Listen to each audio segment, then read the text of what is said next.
Like I think we can safely say we are in a new paradigm here. This is arguably the biggest thing that's happened in the commodity space in many, many decades. You know, going back a long while to find something as sort of game-changing as this. God, I realised that just then. Oh my goodness. That could have been a disaster, mate.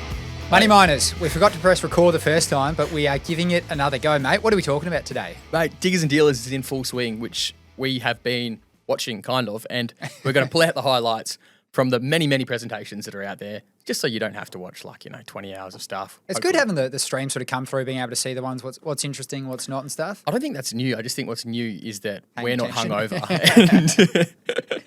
Complete change. We're also going to have a bit of a chinwag about what the Aussie government has flagged that they're going to do in the rare earth space, the critical material space. So this is bonkers, mate. So the government is now going to copy the US and introduce a price floor for rare earths, which is I just didn't think we'd be here, but it's just kind of amazing how drastically and fast this whole kind of piece of the puzzle is unfolding, and what it's doing to equities, what it means geopolitically. 100%. Like I think we can safely say we are in a new paradigm here. This is arguably the biggest thing that's happened in the commodity space in many, many decades. You know, we're going back a long while to find something as sort of game-changing as this.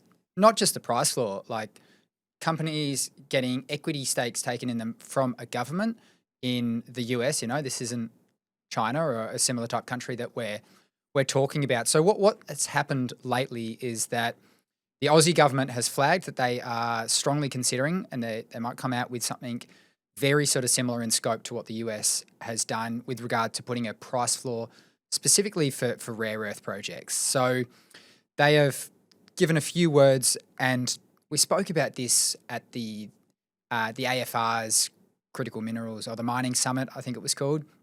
And, you know, the focus is very much kind of supporting end users with regard to defence and strategic tech and these sorts of things. And Madeleine King, the Resource Minister, has said that she has spoken with industry participants. So we're waiting for a big announcement. And I think you can peel that back and have a few different takes as we sort of stand here today. So one of them would be that the Aussie government is just trying to butter up to the Trump administration. We know they love to do a deal, all these sorts of things.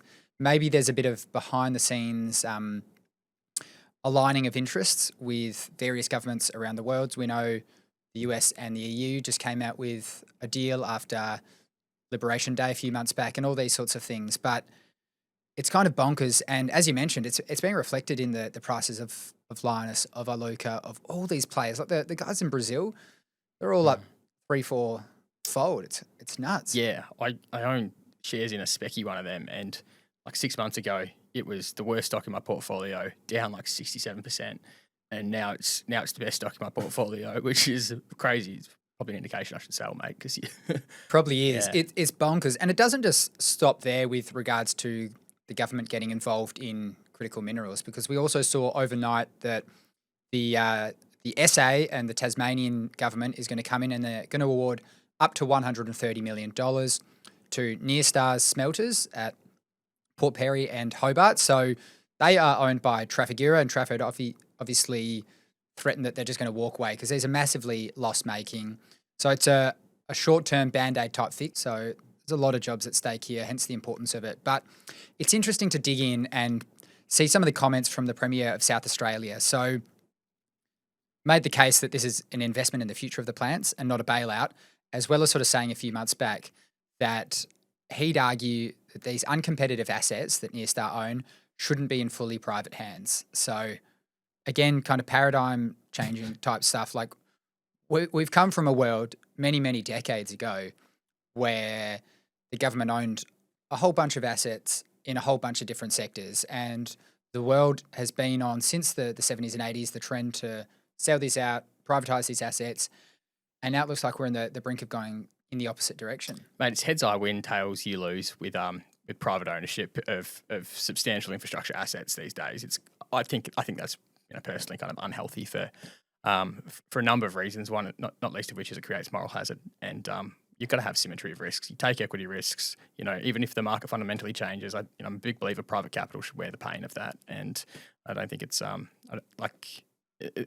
NiStar. It's not even strategically like where's the strategic angle with the refined metal that comes out of that? Don't that's not as clear cut as the whole rare earth stuff that's been going on anyway.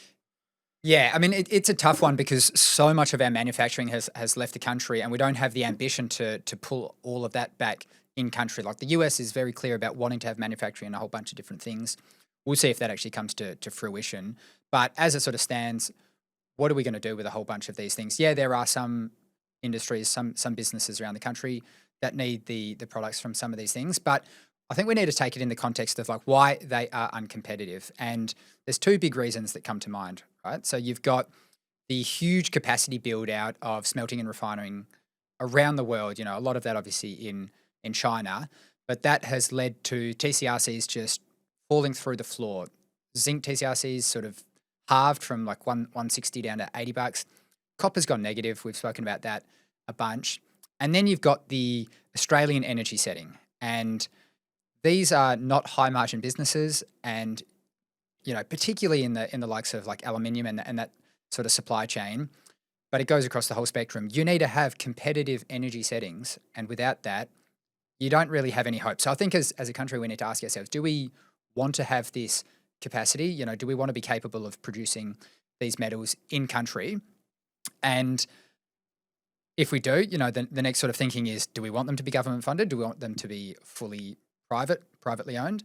And if we want them to be privately owned, right, we need more competitive energy settings. It's quite straightforward in that regard, and yeah, it's going to require a bunch of tough decisions. You zoom out, you look at the things in Queensland, Mount Isa, and everything. There's a lot of jobs at stake here, so it's a delicate kind of subject to broach. I can be unconvinced of the merit of bailing out smelters. Broadly, yeah. But that would imply that you've been convinced at the minute, which I'd hazard guess isn't the case. Mate, no one's going to feel sorry for the commodity traders that own them. But point taken on the people of their jobs. But this is capitalism. Like yeah, 100%. And it's the Glencores, the Traffies of the world are one spot, but then there's the flow-on effects and all the people downstream and adjacent to these which get affected. So yeah, it's a really tough call because you're competing with China, and a lot of these companies are state-backed there, lower cost of capital and all that we've spoken about a bunch. So it's certainly not an even playing field across the world. To the rare earths bit, so that news about a potential floor price on rare earths coming out of Resources Minister, it's a little bit more clarity or indication of what's going to kind of come out of the whole stockpile and offtake plan. There's no doubt in my mind that that a huge part of this, the benefit there is going to be on kind of underwriting the economics of Eneabba itself, Iluka's Eneabba facility. Now, what's plagued Eneabba? Well, okay, so it's a proposed refinery that's getting built. FID's been announced, but they still need to A, fill it up with feedstock that you have high confidence in, and then B, find a buyer of it. Now, I think two bits of that puzzle are kind of coming together at the same time as a result of this government indication, because you've got the government with a floor price and also going to provide the offtake. Well, guess what? That kind of lets the whole financing bit come out. I'm pretty sure Lindian, they go into a halt today because Iluka's going to be a substantial offtaker and potentially even financier of their rare earth in project, Africa, which will I expect to see the feedstock of that be signposted for Eneabba. And what are the implications of that? It kind of just, you got this like floor price, like that will undoubtedly incentivize new supply to come to market. And I think we see that almost immediately if it means that Lindian's project will now have a pathway to actually being built in the near future. Yeah, in their words, it'll sort of crowd in private capital, which is an interesting kind of concept. But what you reminded me of is another bit of news out of the States, which is actually really positive in my mind, because you remember this has started just with MP Materials. This wasn't a universal price floor that's set across the industry, but the more recent talk is that they were willing to open that up to a number of other American producers. Now that is a positive sort of turn or sort of tack in direction. And I'm keen to sort of chase that one up and see where that goes, because that is a bit more, not picking a winner and levelizing it so other people can potentially, and you have some sort of, inkling of capitalism there rather than just picking your out and out winner in MP. But well, it started with MP. They're going to have this wonderful price floor applied to them, and then the immediate logic is, well, hey, if MP is the only one that kind of gets this, then what if MP just buys a bunch of other development projects? Can then they benefit from it? So then, you're trying to think of that. Is it capped? Is it just mountain pass? I think now that we're seeing like a more broad application of this kind of price floor dynamic, like if it was just MP, then my God, the merit for MP acquiring Linus or acquiring Aluka is so strong. Everyone gets the price floor, happy days, and bring up a bunch of development stuff online. I still think, like, you look at the MP stock is super high. Like, they should buy something, consolidate that sector. I think the merit of MP buying Aluka or Linus is still really strong. I think the merit of Linus buying Aluka is strong, and I wouldn't be surprised to see there be a flow-on effect of some other critical minerals. Well, guess what's going to go through the roof when a floor price is going to be announced on another niche but critically important mineral out there. I wouldn't be surprised to see some wacko commodities be lobbied at the various governments of the world to also underwrite the development. I think you're right, mate. Not a bad time to start a lobbying business, I reckon, because there's going to be fair people in Washington and Canberra getting a fair bit of work, I reckon. Oh, gosh. What a great business. Shall we talk about diggers, mate? Diggers and dealers. How good is diggers and dealers, specifically the presentations, mate? Because you get to listen to the brightest macro economists gather around and tell us that every commodity price is destined to go up, specifically the commodity of the mine, which they're the managing director of. But first and foremost, the macro economists that present at this conference. Not sure if you're aware. Absolutely. You've hit the nail on the head there, mate, and they're preaching to the converted. On the presentation front, though, it's actually been a little bit dry this year. Nothing too outrageous. When you think and zoom in out of and thinking of diggers, like, there's been some commentary in the lead up to diggers this year, specifically because Noosa happened a couple of weeks ago, rolled out of the Noosa conference and into diggers, and a lot of people really talked up the Noosa conference this year. It got a lot of attention.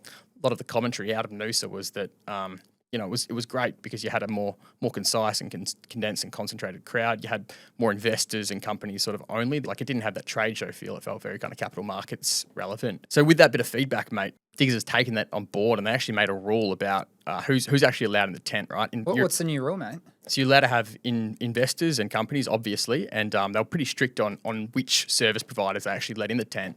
In fact, for the first 2 hours, only Derek Hurd was allowed in the main tent. Derek Hurd, the champion of Sandvik ground support. You're going to make it a blanket rule, but you can't, because you've got to let Derek Hurd in. He's the king of ground support. They are the go-to name in ground support, mate. Manufacturing and supplying in every sort of nook of the world. Got the Qdale factory here. You can see they supply people from all over the world, and they got the app, which I know you love, mate. Big fan of the app. Mines are getting deeper, mate. You need ground support to make them safe.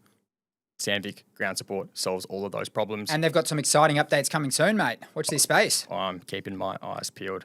Say hi to Derek, because he's allowed in the tent. Go, Derek.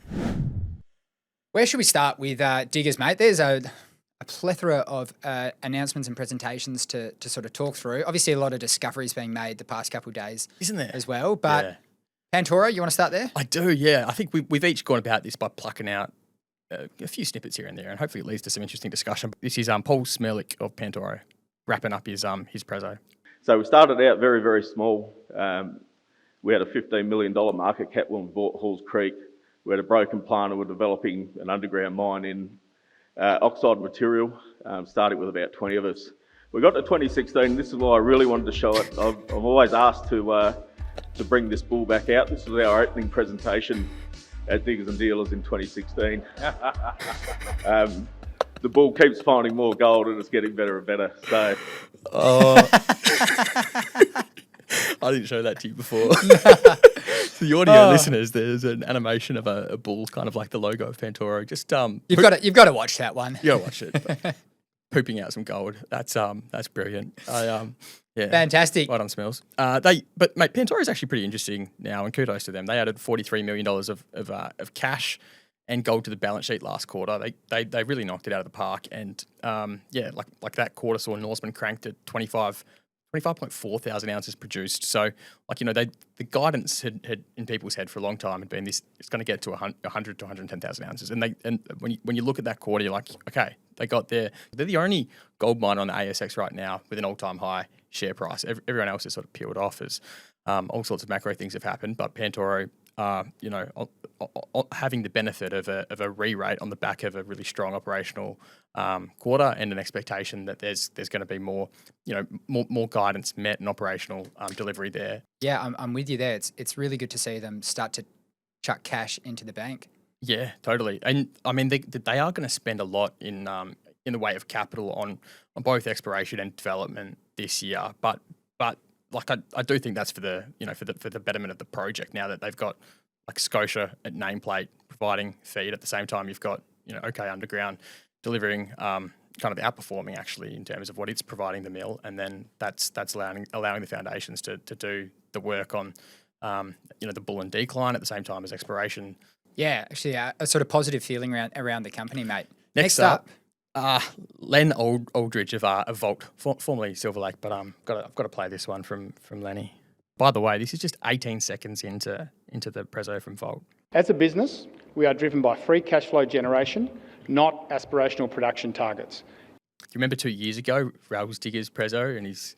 How could I forget? That was great. Anyway, so I reckon it's still in Len's mind, and he's like taking a jab at Genesis already, aspirational production targets, but Genesis aren't the only ones. You know, these things are everywhere these days. You know, Orabanda, Brightstar come to mind.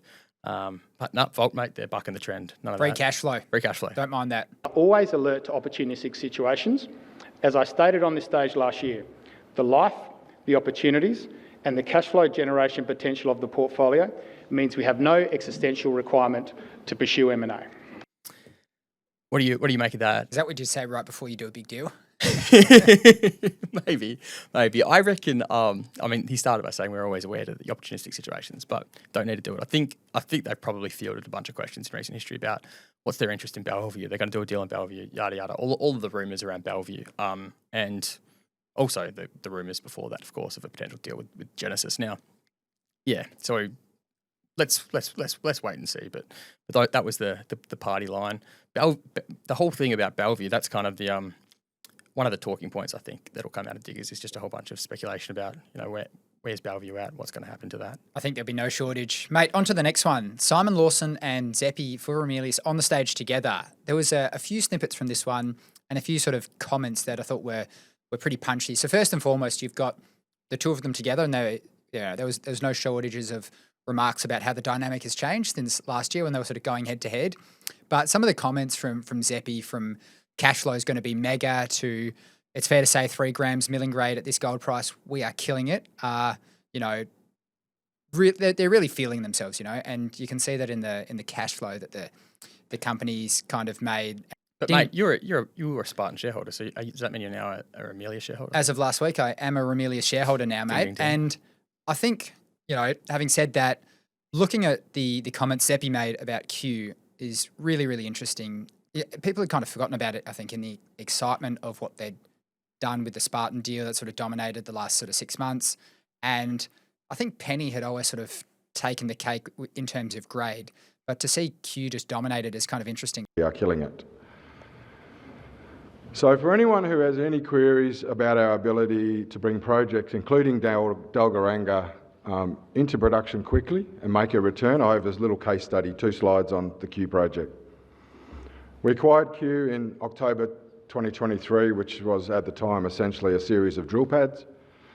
And by Diggers last year, August 24, we'd completed permitting, internal, external approvals, and we were mining the pre-strip of the Break-A-Day pit, which you can see on the bottom left.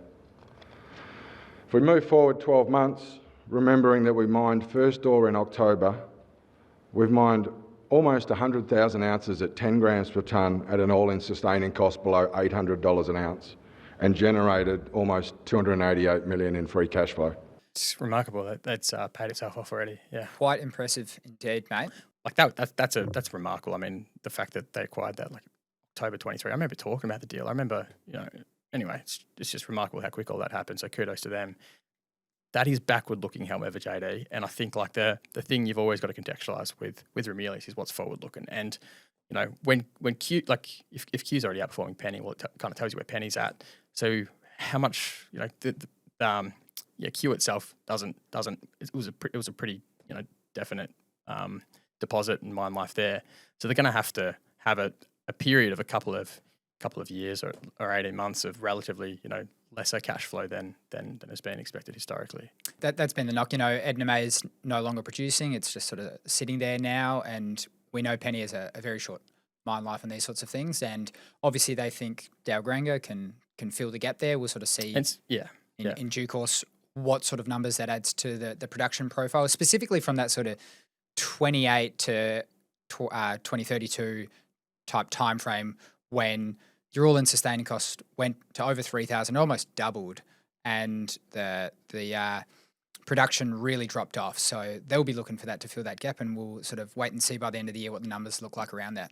Yep, and that's not the only one from this speech, because later on we get the great man, Mr. Simon Lawson, who is a natural speaker. I think he was made for presenting at Diggers. Over the moon that I get the chance to go and drill down there with my team and integrate with the Ramelius strategy, and also leverage off some of those amazing cash flows, because for a while it was looking pretty bare in our cupboard, and you know, Mark's been putting a lot in the bank, so I'm quite happy to try and spend some of it finding some more gold.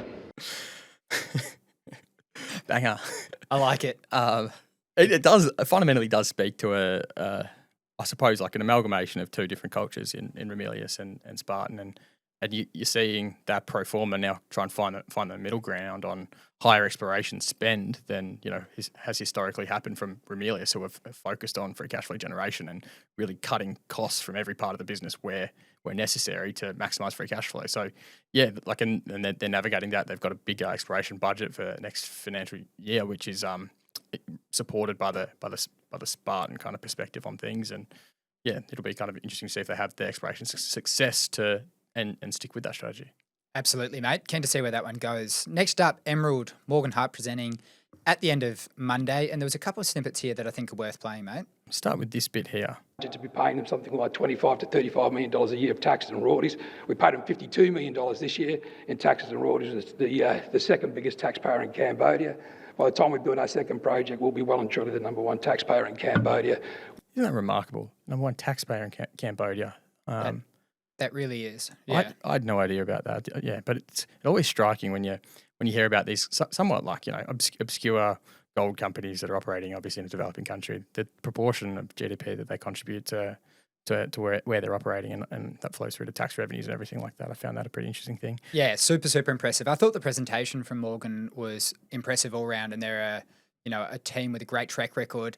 There's this little snippet that I think is worth playing as they sort of shift where they're going to mine. They're going to go from pulling in 2 gram per tonne dirt to 6 gram for a little period. So there's a bit of sugar there to be pulled. And this slide, if you look at the top right-hand corner there, and you look at the intersections there, the 15 at 11, 8 at 19, 11 at 8.44 at 29, that's what we intend to bring into production underground next year. We think of the second calendar half of next year, we'll start a decline from the northern part of the pit. That's the first ore it goes through, and we expect to increase the production at Okvau by replacing 2 gram open cut material with 6 gram open cut material on a percentage basis. Pretty straight talker, isn't he, Morgan? He sure is, mate. And there was one more snippet that I know you plucked out. I found this striking. I think I've actually seen Morgan speak to this phenomenon before, but yeah, if mining with this simple everywhere around the world would be amazing. Memot is the other growth story I've been talking about. If you look at that slide on the left, that was Okvau in 2011. That's the footprint that Oz Minerals actually found. On the right-hand side is Memot, same footprint, same geological signature, diorite intrusions into Hornfels metasediments, same illegal miners. I moved them off of Okvau 5 years ago. They moved into Memot. I've moved them again this year, 150 of them, 150 families of them, and they're now on another project we've got to the north, which I always tell my geologists, which I've got 50 of them in his team, that maybe we should be following these guys rather than me paying them money. Isn't that pretty funny? Like, yeah, if you just following the artisanal miners where they go, makes a lot of sense, doesn't it? I think it works in quite a few different countries, mate. Imagine the same artisanal miners, kind of you're having to pay for them to be moved 3 times, and you build 3 mines as a result of it. It's a pretty easy kind of exploration story when you think of it like that. Next up, mate, Ken Brinston of Patriot. Pollucite is to cesium what spodumene is to lithium. Think about them kind of in a similar light. Mate, love simple analogies. Got to speak to me like in simple words. Love simple language. Mind you, I didn't actually know what spodumene was 5 years ago, but now I do. Now you're in the know, mate. Now I know what pollucite is as well. Next up, Waratah. So this is actually the intro to the spiel from Waratah. Our next presenter it couldn't be better timed. I'm just looking at the share price. It's up 41% today. So pretty exciting time for Waratah Minerals. So, the intro there from Andrew Quayle. Well, today, mate, so this is the second day diggers. That was day one. Second day diggers, Waratah share price is up another 20%. It's up 62% since diggers kicked off, which is remarkable. One of those day one exploration success stories, mate. But jokes aside, I'm kind of paying attention to what happens with Waratah and Spur. It looks like they're onto something interesting. It looks like they're doing good exploration work there, and it's in a good postcode. But the day one diggers effect, good news effect, is as strong as ever, nonetheless. Love it.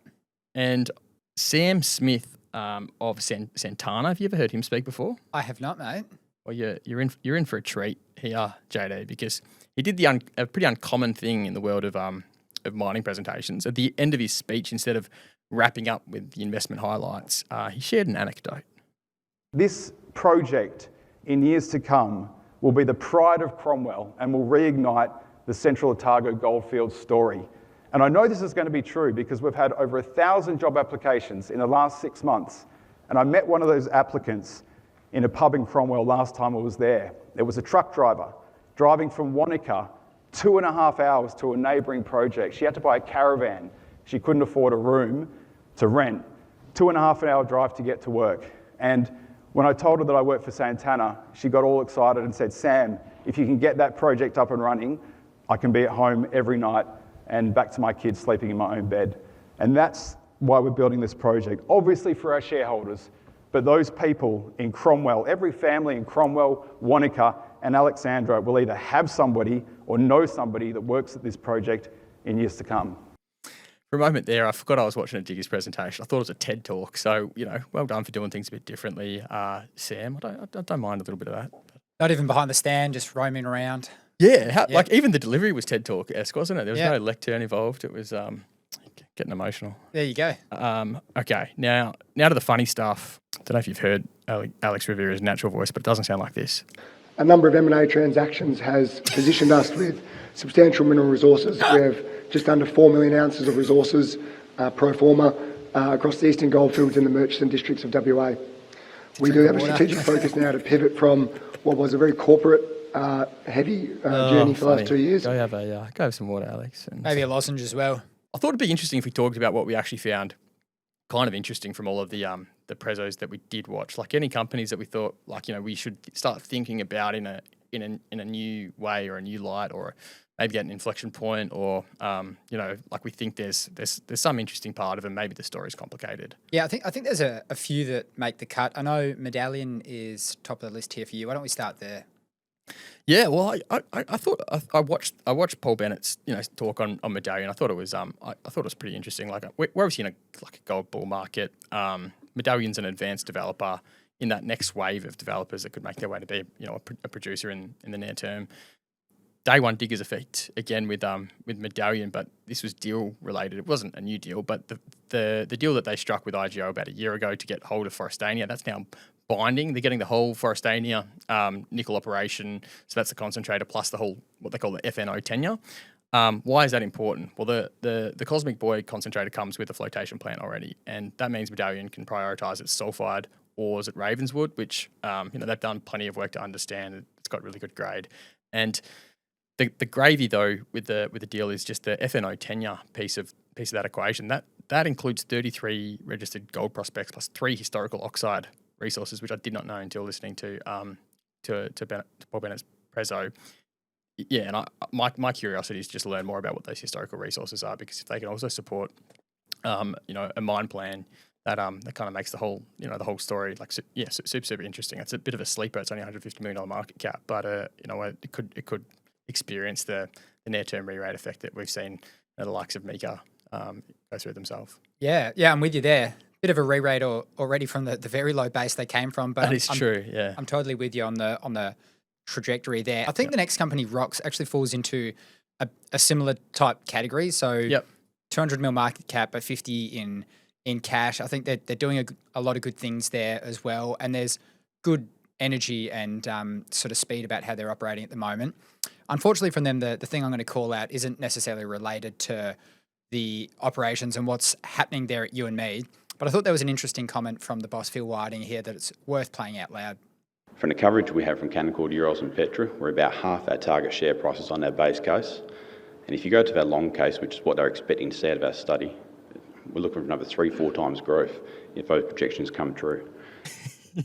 What do you think, mate? There's always all those rules about what you're allowed to talk about as potential forecasts and stuff that you put out to the market. But if the brokers put them out, mate, we can still direct it. Point that we way. can still direct the market. Share price is going up 4 times. Yeah. Oh gosh, yeah, but conflicted at all. Yeah. You and I, we cut our teeth on the sell side, and we just knowing how the sausage is made, we don't actually hold these price targets with any weight. Yeah, and it's not to say there's not great things happening at the company, just not much weight in those ones. I'm very keen to see the DFS come out for Rox by the end of the year. The pits are being dewatered there, and there's going to be rigs going for underground drilling soon. Obviously, much cheaper. You can go at it much quicker. So, like I said, things are happening quite quickly. And I think, with the whole, semi-refractory, stain that it had sort of on it for a long time, people just sort of steered clear. But I think there's a lot of good things happening, specifically on a metallurgical front there as well. So I reckon they're odds-on favourite for first to bring in the Albion process to Australia. Yep. Yeah. A lot of work happening on that front. Yeah. Absolutely. Mate, let's go to Africa. Yeah, I thought Turaco was super interesting. I'm kind of kicking myself that I haven't done a bunch of work on this earlier, to be honest, because it's already very expensive stock. But this has got to be a prime acquisition target. They're proven up FEMA. They only acquired this 18 months ago, and in that time, it's gone from 0 to 3.6 million ounces. It's kind of remarkable. In Côte d'Ivoire, Côte d'Ivoire is an attractive jurisdiction, and you can also just sit comfortably knowing that management will of course accept bids to maximise shareholder value.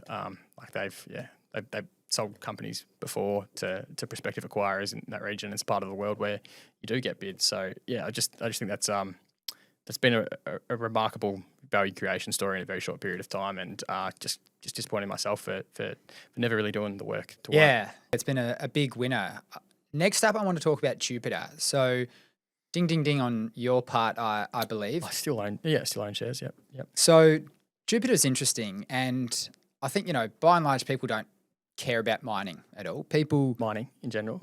Yeah. It's a very small part of the investment world. I think manganese mining is an even smaller subset of that. It's maybe 1/10, maybe less. Yeah. And that manganese mining in South Africa, granted it's a big portion of the market, is an even smaller subset. So there are limited numbers of investors that this kind of appeals to. I know Rusty mentioned it the other week, and we've obviously spoken about Jupiter a fair few times over the past 12 to 18 months. Yeah, mate.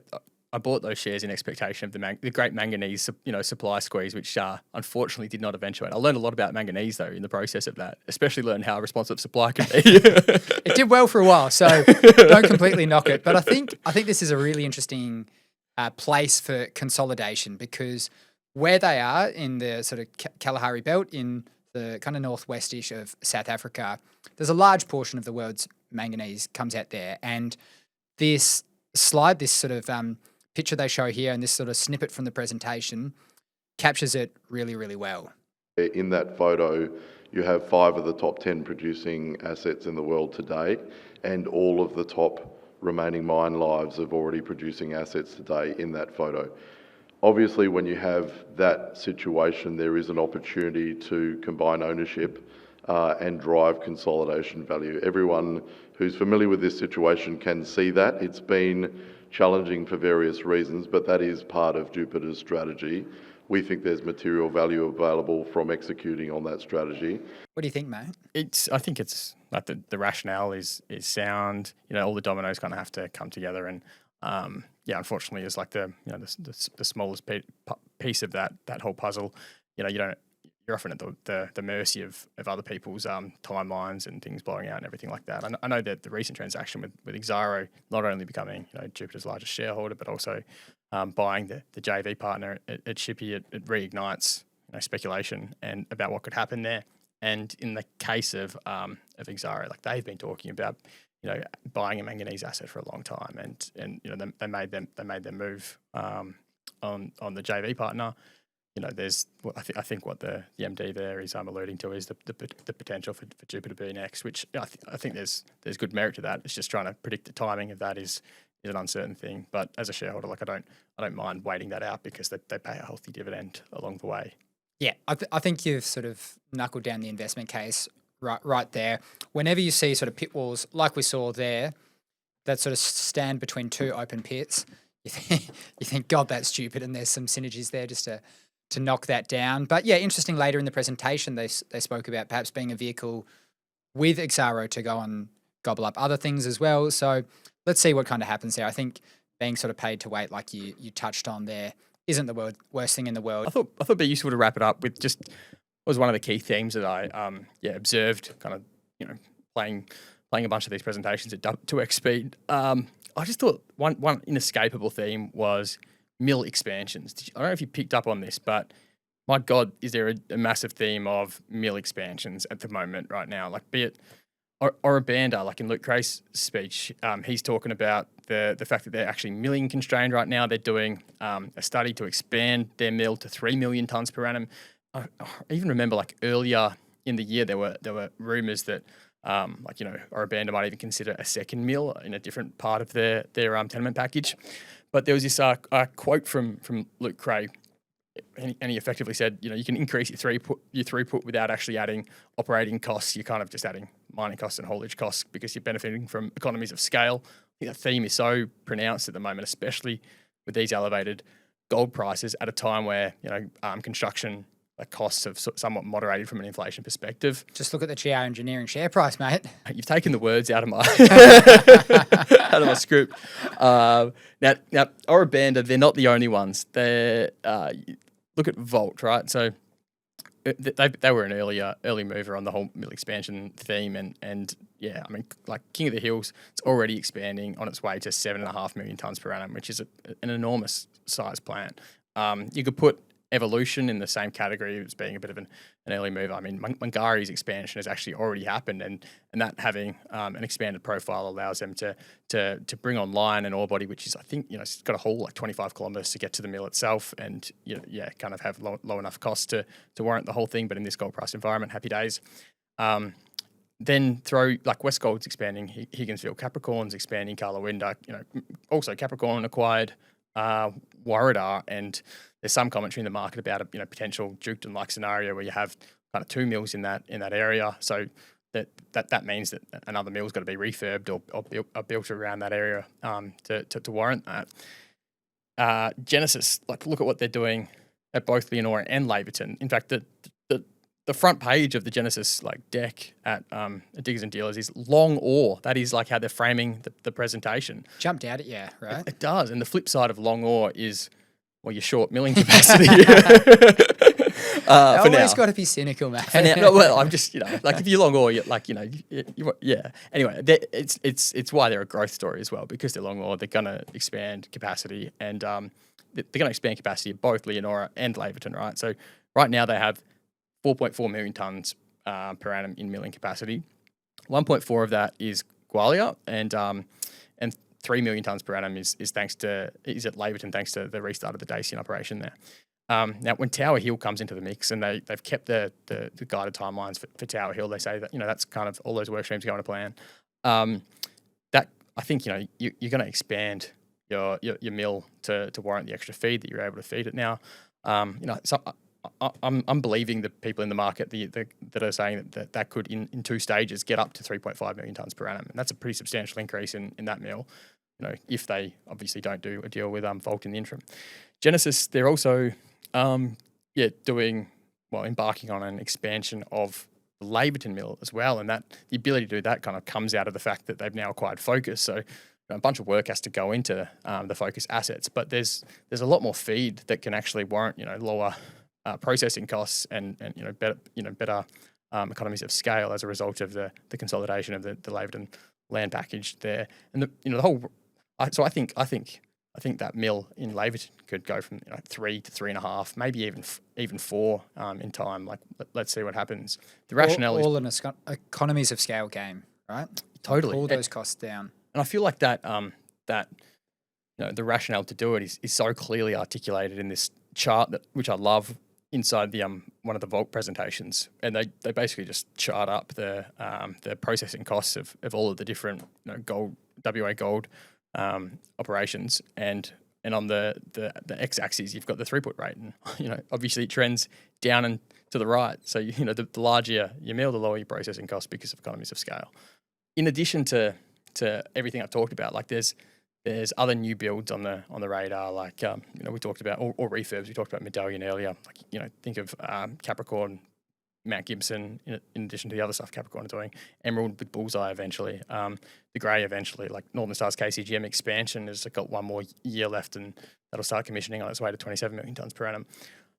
So look, there's a lot happening in the mill expansion space, and I think to your point earlier, mate, it's no wonder the GR Engineering share price is $4 for the first time in history. So yeah, it's pretty remarkable. It's good for GR Engineering. Probably should do a ding for that one. But crazy, yeah. Makes you kind of think about the picks and shovels way of playing the mining cycle, particularly the gold price environment, and a company that makes gold plants is an obvious way. But there's a few other sort of in the weeds ways of playing that kind of strategy, and it's great for those businesses around it that are doing well, and hopefully setting themselves up for a long time to come with this sort of boom in gold. Yeah, and bucking the trend. So interestingly, like all of these stories of all these gold companies, it's all we're long ore, we're going to expand throughput, and we're a growth story again. Interestingly, bucking the trend, and I do respect it, is Pulse Metallic and Pantoro. The processing plant, as we're operating, I think it's really important for people to understand. I get all the time, why don't you just make the plant a whole lot bigger and throw a whole lot more material through? The real value at Norseman is in the very high grade material, and we see much bigger margins from those high grade undergrounds. And so hopefully you can see those tables and what the grade does in that plant. We see it as being a very real opportunity to add 2 additional underground mines over the next couple of years, bring that feed grade up from the circa 3 grams that it is now to somewhere between 5 and 7 grams a tonne. Isn't that interesting? It's a different perspective, and they're in a different position because they're they've got a high grade underground potential. It's going to take a bit of time to get it, but once you can get more tons from your high grade underground into your mill, which is, I think it's only a little bit north of 1 million tonne per annum processing plant. There might be up to 1.5. I'd have to double check my numbers, but there's no interest in actually expanding that. Just putting more lower grade material through it. It's all about just how do we get more of the high grade underground mines online so that we maximise the grade going through the mill in the first place. And those strong margins and cash flows, enforcing them in the good times is what will support you as a business when times are invariably not so good. Yeah, that's gonna be an interesting time when times are not as good as they are right now in the gold market, because everyone's recut their reserves at these, like 4,000 Australian gold price. Not everyone, but it's the new normal, mate. Don't worry about it. It's a remarkable thing that we'll see how that unfolds over time. Fantastic, mate. Hope all the money miners enjoyed the Diggers wrap, and a massive thank you to our partners, Sandvik Ground Support and Cross Boundary Energy. Hootaroo. Hootaroo. Now remember, I'm an idiot, JD's an idiot.